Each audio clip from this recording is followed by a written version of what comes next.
Ayan guys, sineset up na ni Jason ang washing machine. Ayan, bigay ng ate ko yan. Ayan. Kasi yung anak ng ate ko, nag-aral sa Ilocos ng medicine. So nakakuha yung anak niya doon ng isang buong, parang studio type. Diyos ko, akala mo, nangungupahan ng apartment yung pamangkin ko, kompleto. Pati rep, ang rep yata. Paano ba yung rep? Basta itong washing machine, pinadala ko, ayan o. Yan. Sa Mindanao pa uwi yung pamangkin ko. So, yung ate ko naman nagsabing, sa'yo na yan. Sabi ko, ay, buti naman. Para hindi na ako bibili ng washing machine dito sa bahay ko sa, kabila. Kasi, bala ko sana bibiling washing machine. Kasi nga, tuwing pumupunta mga anak ko dito, anong tawag nito? Inuwi pa nila yung labahan sa Cubao. Di tuwing pupunta sila dito, tambak ang labahan namin sa Cubao. Kaya sabi ko kay Jason, i-set up na para magamit. Yan. Extension na lang. Extension na lang.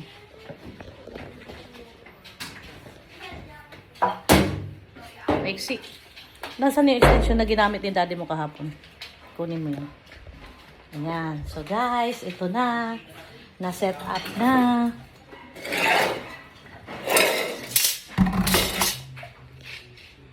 So, ito. Gusto ko maliwalas na maliwalas. Kaya dito pa. Gusto ko nakaayos lahat. Tignan mo yung asawa ko. Yung mga basura chinecheck niya kasi lahat tinapon ko.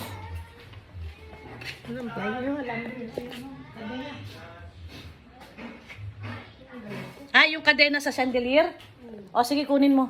Para yun ang pansabit dito. Kasi ito, yan. Isasabit ko dito. Yan. Kasi, pag nakontak ko na yung electrician na gumawa dito sa amin, dito ko siya isasabit. Diyan. Diyan ko siya ipapalagay. Pansamantala, isasabit ko muna dito. Ayan. Kasi, babasagin siya. Ayan o. Babasagin. Kaya, minsan careless pa may mga anak ko. Pag pumupunta sila dito, baka mamaya tamaan nila. Sayang. Wala ba dyan? Pakihan na wala ba dyan? Ayan na. Naghanapan na ng extension. Pinupunasan ko kasi yung ko pa naman, ate ko pa naman, napakaingat sa gamit. Yan. Ano din yan, tawag nito? Anong tawag nito? Pag umuwi kami, lalagyan ko ng takip yan. Lalagyan ko ng sapin para hindi siya mangitim. Hindi siya magdi-discoloration. Kaya tignan nyo, nung dumating ako dito, lantutay na siya.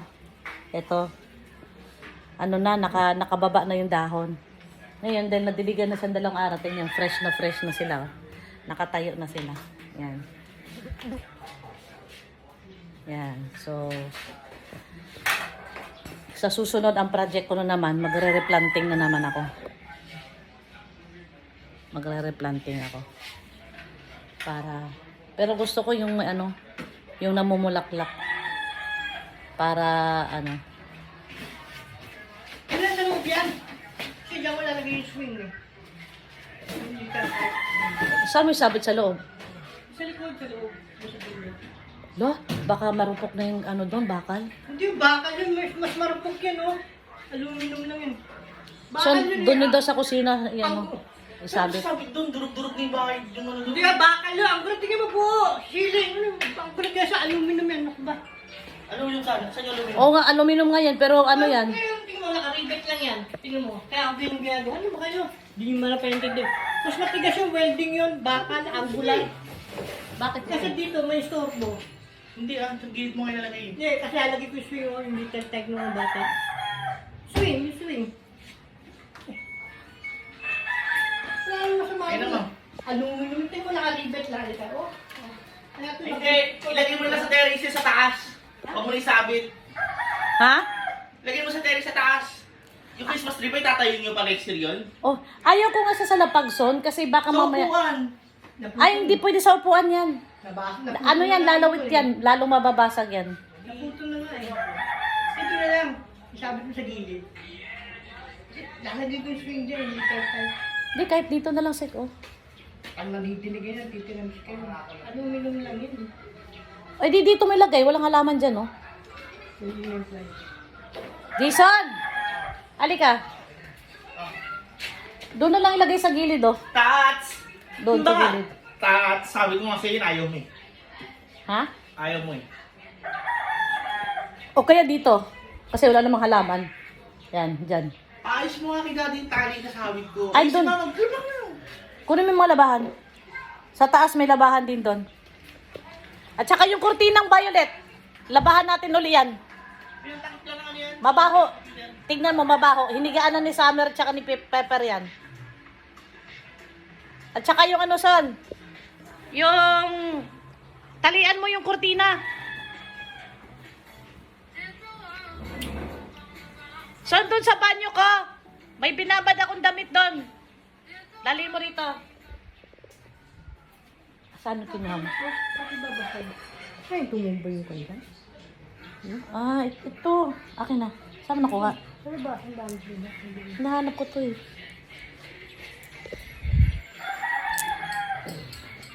Kaya lagi yung swing dyan dito tayo. Saan mo sasampay yan? Ako dito ka sa swing. Dito na lang yan. Ito. Ha? Saan mo nasampay? Saan isasampay? Linisin mo yung sampayan sa taas. Linisin mo. Ay! Kailangan itali ito, Son. Masisira to. Hindi. Ayan. Naglo-load na ako. Yan o. Lalaban na kami. Hindi na kami magdadalalabahan sa Cuba. Ay, na-set up na rin ang washing machine. Ito, yung kadena nito, Sek. Yan. Oo nga, tanggalin mo nga. May takip ko, buhay eh. Yan, tanggalin mo nga. Ito yung takip mo. no? Mas buhos eh. Binunod na pang mga halaman. Diba, nakita nyo gaano kadami yung basura na naipon ko. Yan, oh. Yan. Yan. Ito pa. Oh. Kasi may mga halaman din kasing patay na. Kaya pinagbubunot ko. Pero at least maliwalas na siya, oh. Diba? Pagpasok mo ng bahay, oh, ayan na. Oh. Ayan, diba maluwag na. Ayan. Oh. Ito, tatanggalin dito. Ayan, puputulin din. Jason, yung kurtina, talian mo na. Ano pa ng panali? Masisira ang ring nun. Yung straw lang siya, nakapod doon sa kusina. Hindi yan. Pwede na yan. Ano ba yan? Tali yun dyan sa halaman ko eh.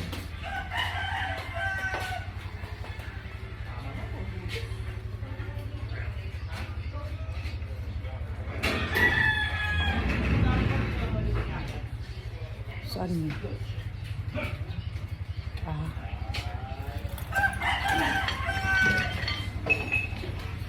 And so, the end is near.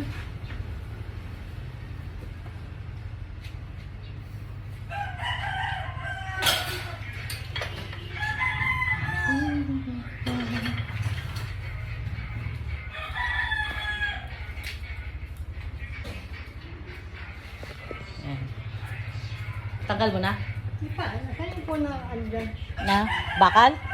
Oo, may kahoy ito eh. Ayan no? Ay, yung kahoy. Anong kahoy? Patong dito.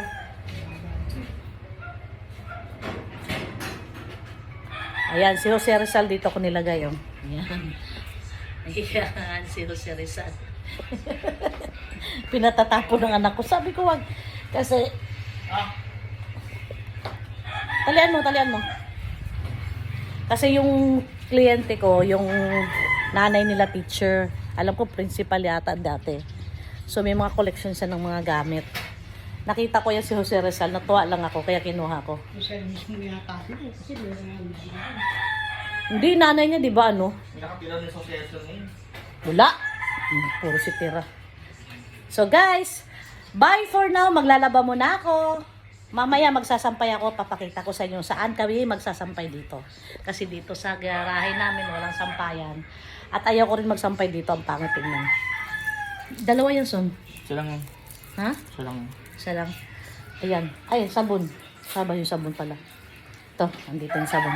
Okay, bye. Babalik ako. Mamaya. Lay, linisin mo yung sampayan. Oo, maalam ko. Ito. Ibalik mo yan, ha. Yan yung basa na hinahanap ko. Maglalaba na ako, guys. Nakaset up na yung washing machine. Nabigay ng ate ko. So, ito na lang yung pinakatambak. Ayan. Hayaan ko ang pamangking ko ang magtapon yan kasi baka mamaya magtampo siya sa akin ba't ko tinapon yung gamit niya. Kaya mamaya siguro dadating siya para ayusin niya gamit niya. Bye! Thank you for watching!